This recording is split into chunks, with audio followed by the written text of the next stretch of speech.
Guys, Tommy G just dropped, okay? Do you really believe that human beings are demons? No, I do not. And don't you ever say I did. But I don't know how come all No these one's ever pastors seen have this. private Is his jets. original They wear all presentation these to raise money watches from and the people still fall for this prosperity gospel I think he started scam, with bro. good intentions, but I think power and money went to his head. Bro, We're at a gate here. run away from any church that preach prosperity gospel. Just run away, please. Run away, because though, but only did you trimusa, but you forget and pay whatever money you want to pay. Kenneth Copeland is one of the darkest individuals I've ever come across.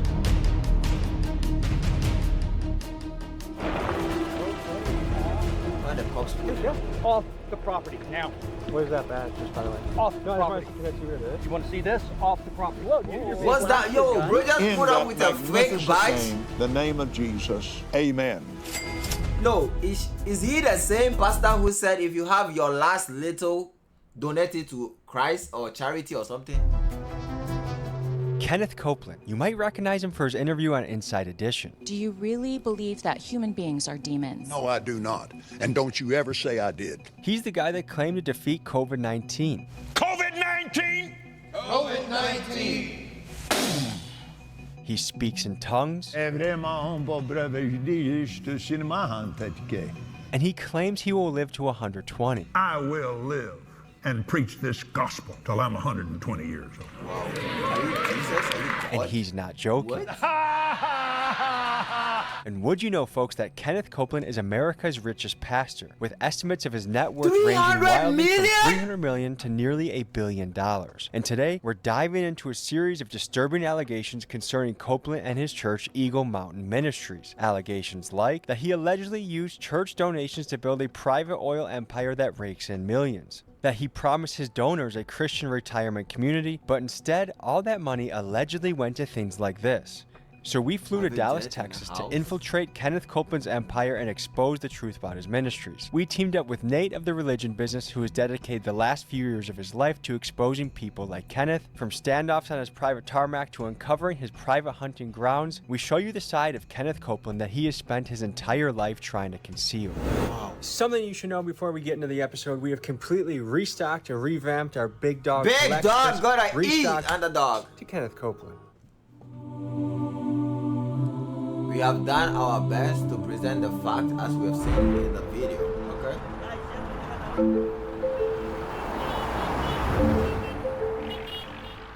7:30 right now, Sunday morning in Dallas, Texas. In about 3 minutes, we have a guy named Nate pulling up who's part of something called the Religion Business. He's made it his job to bust out the nonsense that's happening in nonprofits and churches around the country and even the world. Nate suspects that Kenneth Copeland is actually a fraudster, I allegedly. thought this was like a And that this is a Ghanaian man and that we need to Nigerian thing, investigate, like it's an look African into, thing to make sure we understand what is happening with all the money flowing through his church, all the broken promises, and how is a pastor worth nearly $1 billion? What is up, brother? Good to meet you too, man. How are you doing? I'm doing good. I've got a really big 30 by like 40-inch map of his property, so we'll block it out. I think scoped out his house. Oh yeah, we have this place down to the roads. I am Nathan Apfel, TV and film director, and my mission is to bring accountability into the religious institutions here in America and the world. I was raised a Christian, like raised in the megachurch scene, and I realized this whole system is a house of cards and it needs to be taken apart and be rebuilt. Kenneth Copeland is one of the darkest individuals I've ever come across. Justin Peters is a world-renowned preacher who uses a deep understanding of biblical scripture to expose the lies of prosperity gospel leaders like Kenneth Copeland. There is perhaps no Christian better suited to be an expert witness on the teachings of Copeland than him. I honestly believe that Kenneth Copeland is demon-possessed. I think he started with good intentions, but I think power and money and the ease in which people are manipulated went to his head. This is Sarah. She worked for the Copelands for years, and after she could no longer take it, she chose to leave the church, even though she knew this would mean being cut off from her parents, who to this day still work there. We were not allowed to talk to him or approach him in any way. He would come in with like fully armed security guards, which is a little weird when you're going into your own business.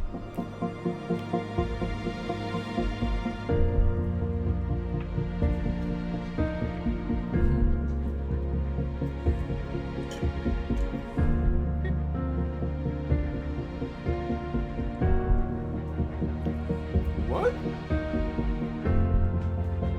Yep, all these properties. We've been looking at Kenneth Copeland for several decades. This is Pete and Barry. They are private investigators who have spent decades looking into Kenneth Copeland, and I was shocked by some of the things they had dug up about Kenneth. When my boss, Ole Anthony, sat down at breakfast with him in the 1970s, Kenneth Copeland ordered 1970s? pancakes. He handed them That back means, to the bro, I've waitress been and doing said, this not God today, doesn't want bro." me to eat cold pancakes. And everybody thought he was joking, and they looked at him, and everybody looked back and forth. He was serious. He was dead serious. Kenneth Copeland has been raising money since the late 70s for the revival capital of the world, which is this. This is his sanctuary. So for 44 years, no one's ever seen this. This is his original presentation to raise money from the 70s. He used to mail this to people, to millions of people in the US, and ask for money. There was never any real plan or any real push to have any of that done. This is Melissa, another former Copeland ministry employee, and she spent 6 years with the church doing things like admin work, marketing, and ministerial relations. Kenneth Copeland planned to build 6 things on this property. A ministry facility, which is the church building, the headquarters, his Kenneth Copeland and Eagle Mountain Church's headquarters, a resort hotel, paying members to use, the Kingdom Park, a beautiful park to use, his radio and TV center, and Wisdom Heights, which is a retirement community. So you give to me, and you will be able to live in our retirement community, and all the while, you'll get to come and watch broadcast TVs, our recordings, you'll get to live and enjoy the revival capital of the world. Part of the revival Nice capital format. of the world They made was that. actually finished, but most of it was not. How are we going to penetrate this operation? Main roads here, there's a railroad crossing here, we're gonna come in. This is the main highway, right here. This is the gate. There's sometimes a police officer stationed here, but the gate's open because there's gonna be a couple hundred people pouring through here. Do they have this police paid off? Like, are they paying this guy to watch? They do have private security for the whole property. So we're gonna come right through here. These are all the parking lots for the church. You're gonna walk into the building. So there's a gate right here. So this is the private road. It's a dirt road that runs all the way here, all the way here, around here. And we can either jet down through the tarmac and come around to his house, or we could take this back road and kind of walk through here. But I say we just stick to the Tarmac, dude. The tarmac it is. We fly down here, catch that, boom, Yeah. get to his house. Before I went to Copeland's church, I first wanted to donate to him so I could be a paid member and feel like I had a right to be in the places I would be investigating. And as soon as I did donate, he began to send me a barrage of emails. In his very first message, he offered to heal my body, eliminate my debt, and restore broken relationships. What a nice guy. The Copeland sent many emails, and one theme that kept popping up was donations. They used Bible verses to encourage giving with phrases like sow the seed, which really means send them money, and receive your anointing, which is allegedly what happens when God notices that you've donated to the Copeland. If you sow a seed to Kenneth Copeland, you now have obeyed this divine law that says you will get back what you've given. You've given to a man of God. And so he justifies it because, hey, all believers should be healthy and wealthy. They also promise to pray for you every single day if you become a partner of theirs, which leads me to wonder, did they turn pay for play into pay for pray? And one other tactic that stands out is what some call strategic generosity. You see, the Copelands offer you free little promotional items like an audio file from Gloria or a welcome box with their magazine of them in it. And some say that these small gifts are given with the intention that it will trigger a sense of obligation for you to send more money to them. And it's a clever cycle. You give to them to get blessed from God, the Copelands get your money, and somehow faith becomes a financial transaction. What are the odds they're gonna get police there? I bet security's gonna catch us before we even get there. I think we need to change our attire. I agree. Started in the 70s. That is 55 years ago.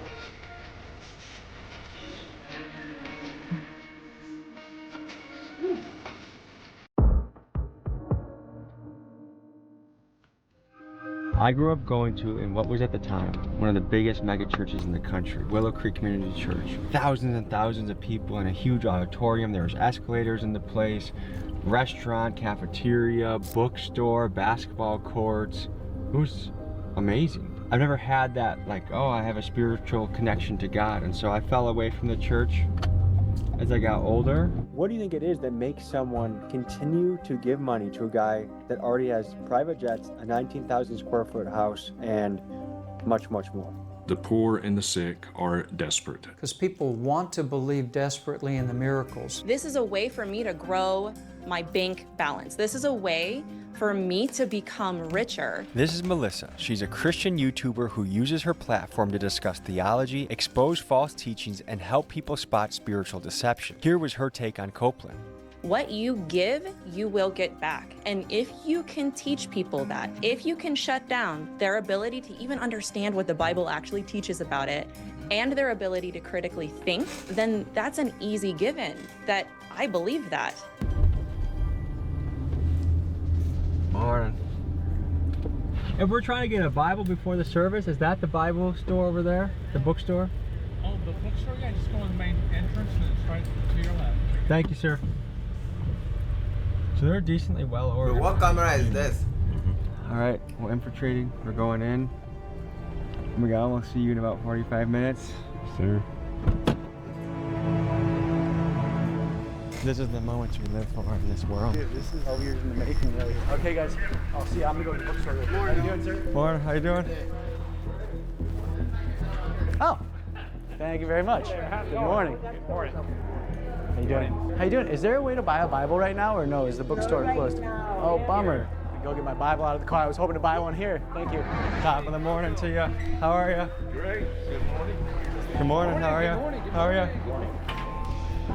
Dressed in my Sunday best, I went into the service to get a feel for how the Copelands do church. I knew going in that Kenneth had an almost ridiculous amount of armed security. I mean, just look at how they responded to this woman who asked questions about scripture. Can I ask you, do you think it's always God's will for you to be healthy and wealthy? Yeah. So how do you answer 1 Timothy chapter 6 when God says that those that desire to become rich fall into all kinds of temptations? Actually, I'm going to get you somebody that can answer all your questions for you. Okay, that's the person you say can help me, security? Yes. You don't want to be questioned? Why not Kenneth Copeland? Because he doesn't speak to people, does he? I'm sure he, of course he speaks to people, but that's where they have staff pastors to meet and answer any questions. So we went in incognito with spy glasses, trying to stay under the radar before we left the church to storm Kenneth's compound. One of the things that was very much emphasized was the fact that there's cameras around and you've got to watch what you say because people are listening. Describe the volunteer culture in the church. It is very unhealthy. I also volunteered there for a while. I would definitely call it labor trafficking because they expect you to do everything for free and choose that over your actual job.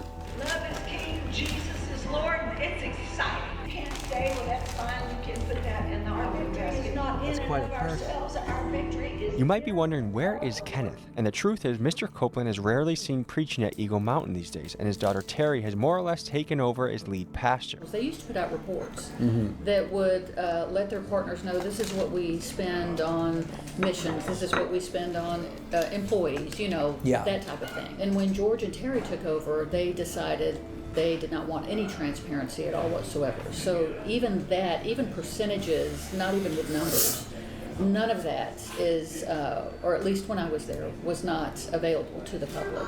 As I sat in my chair, maybe I was being too cynical, but I felt like the entire sermon was laced with marketing pitches to get people to tithe, which is the biblical word for giving 10% of your income. If you'll fill that out, put that either in the offering basket when it comes, put your prayer request on there, and that way we have your name. We thank you for the ability to grow in wealth.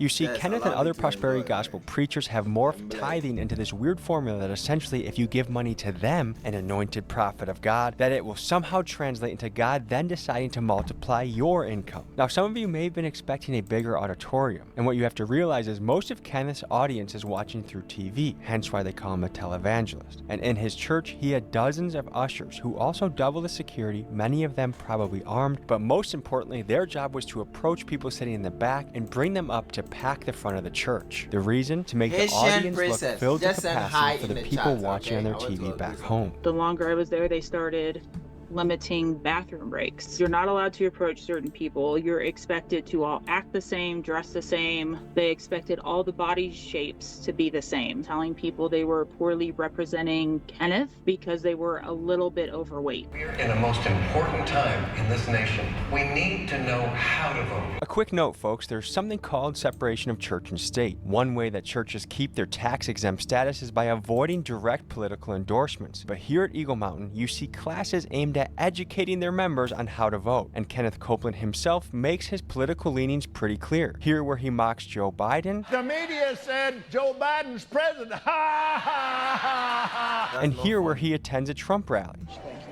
I copied his suit.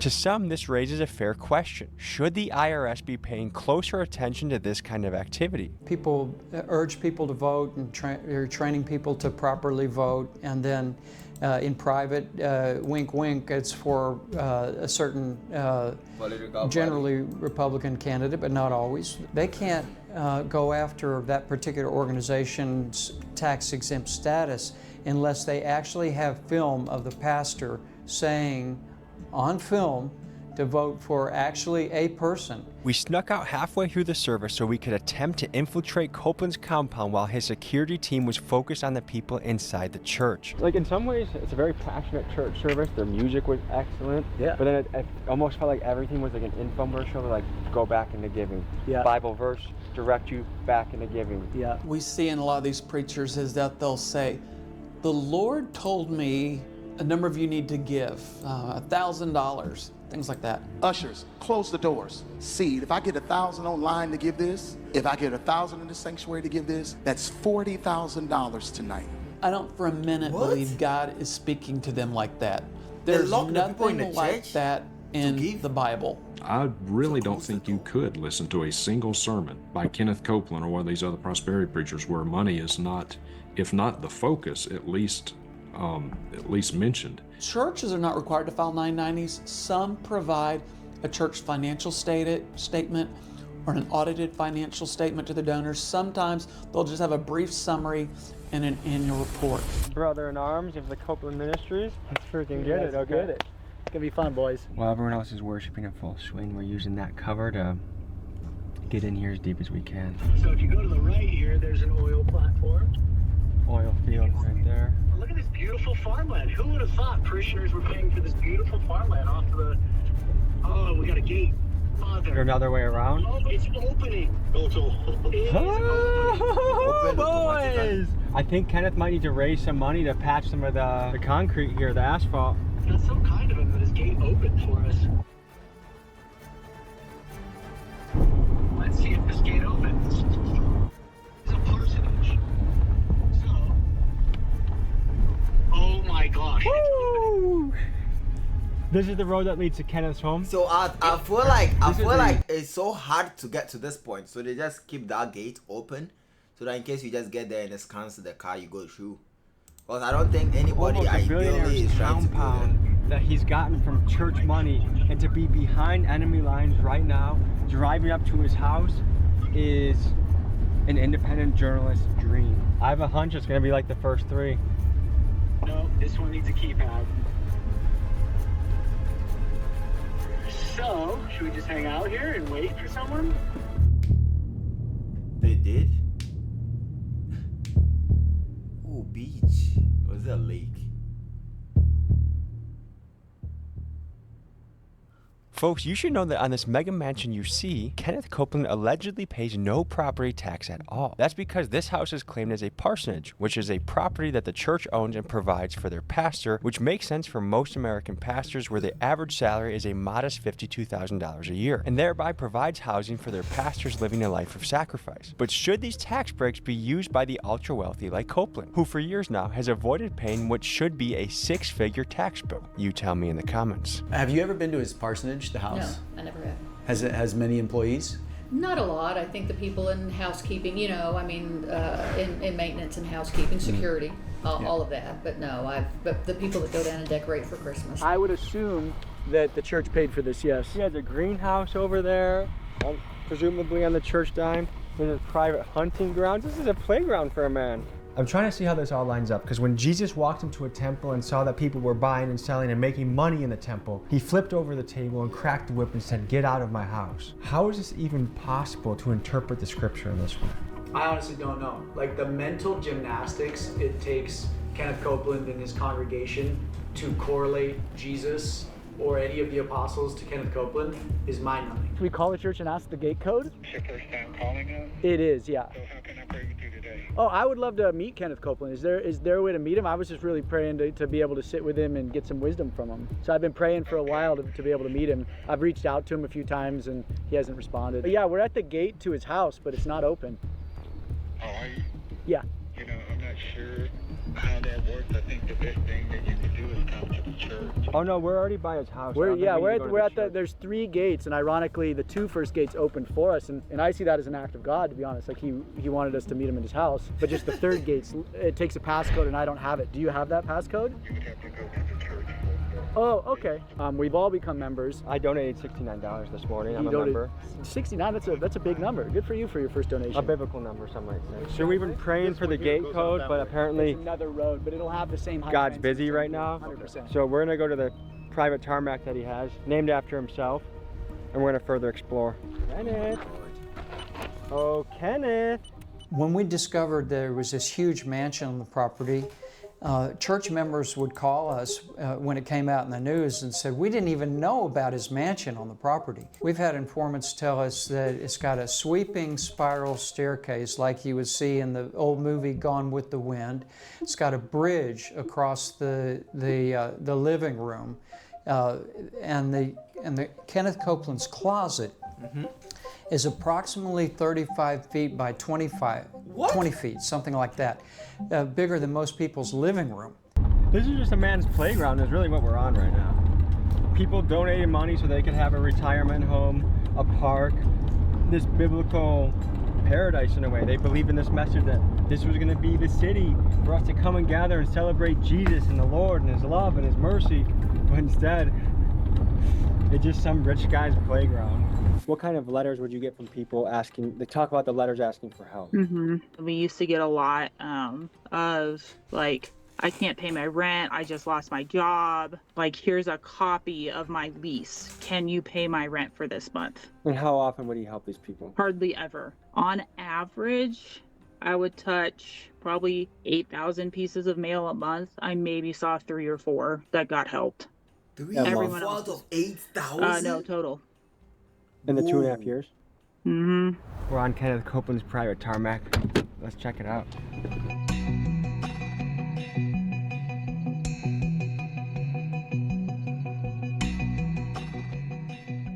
From what I've seen here, it doesn't seem like there's much distribution. Like, you look at the revival capital of the world, what he's been raising money on for the last 44 years, the distributions all went to him. Do you have any idea what kind of money the church was bringing in through this on a weekly basis? I can't give you like an exact number, but I know they did several fundraisers a year that would reach $10 million.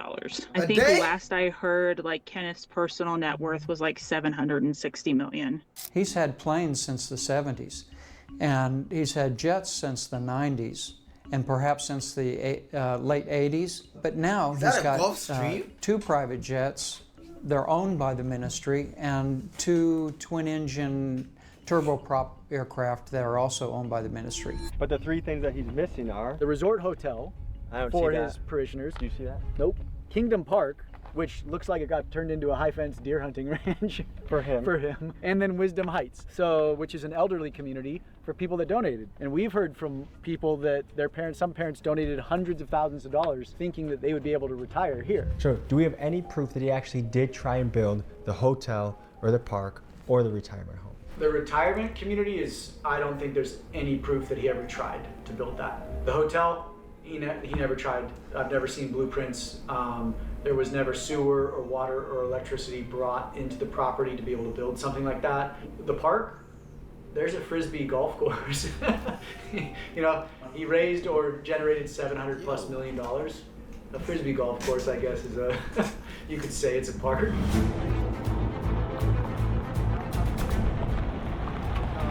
Who are you guys? We're all tithers. We were just trying to see the parsonage because we've never seen any documentation on it. Why are you out here on the runway? Because the gates are all open for us. We were just cruising around. No, you cannot be out here. This is an active strip. No, it's not. We know it's not. No, this is active. It has to be repaid. It's active. Listen, I get you're out here to expose stuff. I get that. He was supposed to build all this stuff. I'm aware. Listen, that doesn't matter. What matters is that you are on a private airstrip on private property right now, and I need you to leave immediately. But we're paying members of the church. If you don't leave, you're going to be criminally trespassed by the police. Get in your vehicles and leave now. No, I want to ask him about the Resort Hotel, Wisdom Heights, in Kingdom. Bro, they don't care about being trespassed. Golf thing up there? Hey, that's a work in progress. So just don't worry about it. For 44 years. It's a joke to you. No, I think the joke is a guy pretending to be like the power of Jesus Christ is secretly bawling while all the promises he made seem to have not come to fruition. Well, take us to the church and we'll go to the church. Yeah, just go right out this gate. We're going to go out this gate, guys, and head to the church. We're going to head to the church right now. Okay, pal. We're just a couple parishioners. Yeah. Off the property now. Where's that badge? Wait, by the way? what badge is that? Can I see what it is? You want to see this? Off the property. Whoa, did you just flash your gun? We want to see your badge. No. You did. Jack. Crap. You did. Get off the property. Okay. Are you police? What did you flash at us? Doesn't matter. You literally threatened us with your gun, dude. Okay, look, he's doing it again. That's No, I'm not. We're unarmed. You What? are. Put your other arm up. You We're do unarmed. not belong on the property. How did you get on the property? There's literally gates that you pull up to and they open. No, there's not. There it is. How much do you want to bet we rolled the whole time? You got it. Please stop. What are you? How? Let me ask you. Really, guys? Seriously? Yeah. What are you doing out here? Like the church. We have to see the badge, bro. Bro, just try to fake a We're badge. tithe members. Really? Yeah.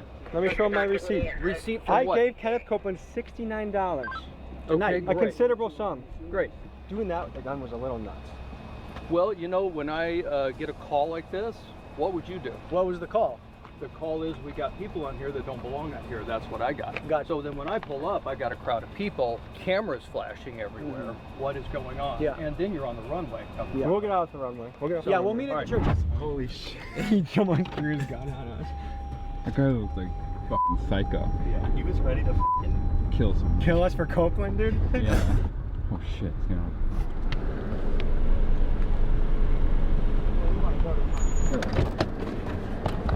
Did Bro, you get just a clip. impersonate a police officer? No, I didn't. What'd But you I flash didn't- at us? Shut the camera What'd off. you flash at us? It is my badge for the job. Can you show me that? No, I already showed it to you.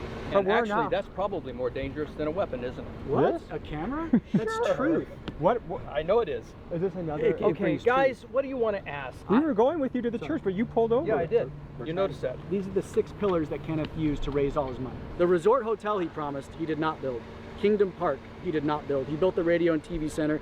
He did not build Wisdom Heights. Where are we going? I'm saying he committed fraud. Allegedly. I think of all Allegedly, places yeah. you would expect Allegedly, transparency, me too, you me would too. want it in a Allegedly. church. But the truth Bro, is, bro, how you still KTM flash spends your the fake donations badge? it receives is something only they know, because churches are not required to file the Form 990, which is the financial disclosure form that other nonprofits must submit to the IRS. And the religion Kenneth claims to represent features its main character, Jesus, doing things like humbly riding a donkey into town and flipping over a table when men tried making money in the church, leading many to question, in what way does Kenneth's lavish lifestyle resemble anything remotely biblical? And furthermore, how is Kenneth allowed to enrich himself while completely being shielded by a tax code that was designed to protect genuine religious work? The IRS has used 14-point criteria to categorize churches. And in the 80s, they were able to successfully prosecute a number of organizations that claimed to be churches that weren't, because they didn't have a membership that regularly attended the church. And nowadays, the IRS doesn't even want to investigate churches, and so Copeland's ministry is one of those that doesn't file a 990. So nobody knows, his donors don't know what's going on. How is the IRS not looking into him? That is a good question. I remember back in 2008, Senator Chuck Grassley attempted to do that. You know, in the United States, we have freedom of religion, and I'm grateful for that. But within, underneath that umbrella, you've got a wide berth there. If it's my religion to say, if you give me $1,000, God will heal you of cancer. If you're foolish enough to believe that, well, that's my religion. You agreed to it, so I'm covered. You can't come after me legally. You can't sue me. So what are you here to do? I'm here to point out a fraud. Yeah, that's not going to happen. Oh, I've got way more than this. I've got I'm more sure you do, data then than. why are you here? Because if we you've wanted to got go everything see. you need. Oh, I don't have everything. That's why I want to talk to George or Kenneth. Okay, that's not going to happen today. The only people that ever Please call me tell are him to lawyers. shut the camera off. I can't. That's his job. Well, the next We wanna step talk. is for you to vacate the property. I'm a paying member. Yeah, I know. $69 or No, whatever that was it Tommy. Tommy. Okay. $69. Whatever. Yeah, but we paid for it. I can show you the receipt. I paid $69 to this church. And as of right now, you guys are criminal trespassing. They've asked you to leave. After this, you guys will no longer be allowed on this property. For how long? Extending up to a year. Up to a year? A year? Can we mark the calendar to visit you in a year? I think they'll mark it for you. That guy did flash a badge and his gun at us. Okay. I identified myself. We won't press charges if you invite us back into the church right now. Really? You're going to negotiate that on camera? I think that's fair. Okay, so hop in your cars and head out. See you next year, guys. Yep. Take care, Steve. See you next year. Have a blessed day. Thank you. Well, boys, we got our money's worth this Sunday. I think there's probably a lot of good things that happened at that church. You could tell there was a tight-knit community. There's a lot of love in the air. I'm not taking that away from these guys. What we are talking about, though, is when it's that much money on the line, it's fair to know how that's being allocated, how that's being spent, and why things that he promised to people. Like, there are old ladies at their house that donated absurd sums of money to this guy. And nothing ever came to fruition. Hey, I'm going to build you a retirement home. Nothing.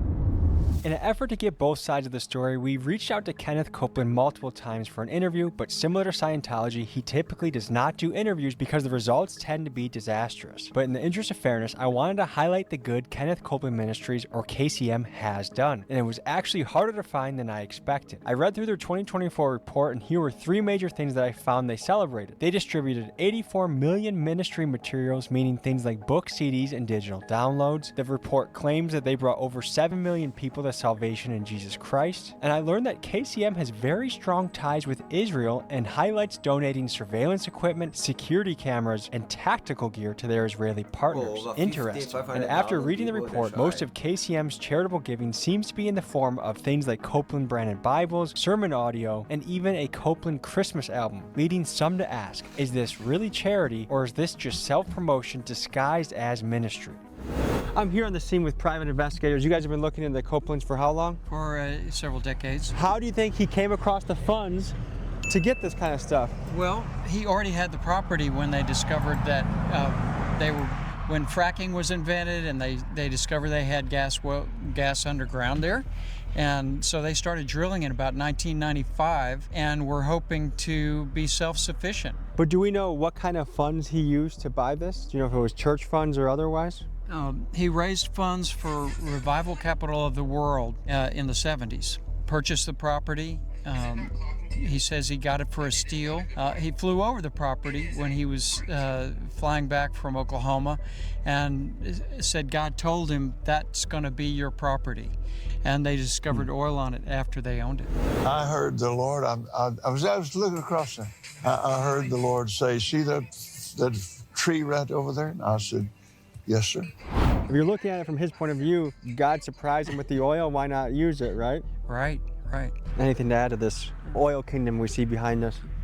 Typically, when you have a nonprofit organization with drilling like this occurring on the land, it would be considered unrelated business income because oil drilling has nothing to do with the ministry of the nonprofit organization. There's a form called a 990T for unrelated business income. It would typically be reported and taxed, but there's a crazy loophole in the law. If the property's paid for, they do not have to report it as unrelated business income. If we were to look at all the people that have lived since biblical times to now, Kenneth Copeland would be in the top 0.00001% of lavish livers. I mean, there's kings that didn't even live like he does today. And he uses those scriptures about Solomon, the riches of Solomon, to justify his wealth.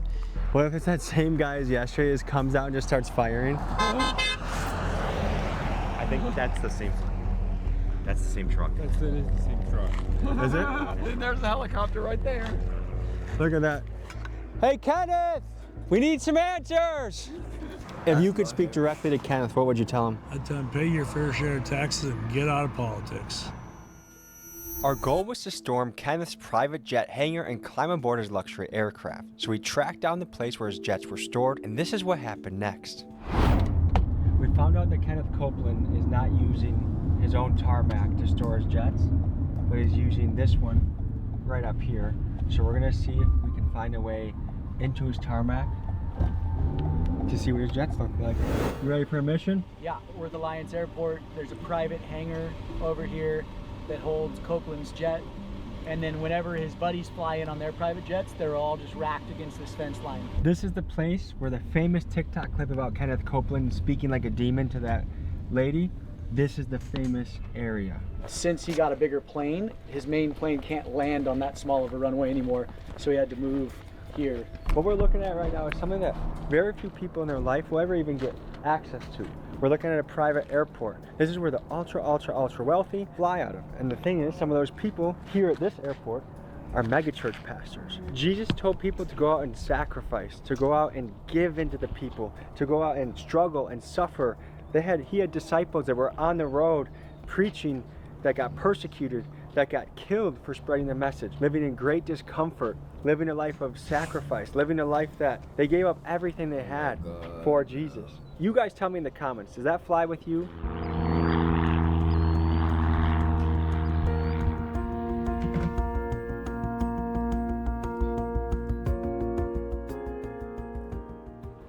Check this out, look what we got here. First parking space next to the door, EMIC, Eagle Mountain International Church. So this is where his fancy car parks. He goes in there for his jet. They paid a premium for this spot. How do you people give money to this man? I don't get it. I really don't. The question that comes to my mind is, how in God's green earth does someone rationalize making almost $1 billion off the backs of their donors and their own church members when there are so many real issues in the world? Hunger, education, housing, mental health. That's what a church is supposed to do, is to help the community. But instead we have this son of a bitch who is just racking up the income. Again, I'm not calling his members stupid, but I don't understand it. How does it feel speaking right now? And would you say there is a climate of fear to speak out against Kenneth Copeland? I mean, I'm scared, but that's just how I was raised, and I feel like it's breaking that tie. Is there a real fear that someone would come after you for speaking out against him? Potentially. What is it that you want the people to walk away with after they see this episode on Kenneth, but also the bigger problem of misappropriation of funds within the church community? There's a lot of issues in the system, in the religious system in America, but it has all the tools it needs to fix a lot of things too. American Christians are the most generous givers in the world per capita. They give more away to charity than anybody else. So that means that the Christian church has more resources than anybody else. It has more time than anybody else. So here's the crazy part. If reform was brought into the religious sector in America with these religious exemptions, the Christian church has enough resources, just if we stopped most of the theft in churches, to solve the top 30 global social issues, and it would affect no one's bottom line. You could change the world tomorrow. The Apostle Paul makes an interesting statement in 2 Timothy 3, verse 13. He says that evil men and impostors will grow from bad to worse, deceiving and being deceived. Both of those dynamics can be at work in the same person. Kenneth Copeland is actively deceiving people. He knows that he has given many, many false prophecies. I would tell Kenneth Copeland to repent. I would say to Kenneth Copeland, Kenneth, I don't hate you, but I do hate what you do. But if I could say one thing to Kenneth Copeland, it would be, dude, the church should be the most accountable, transparent organization in the world.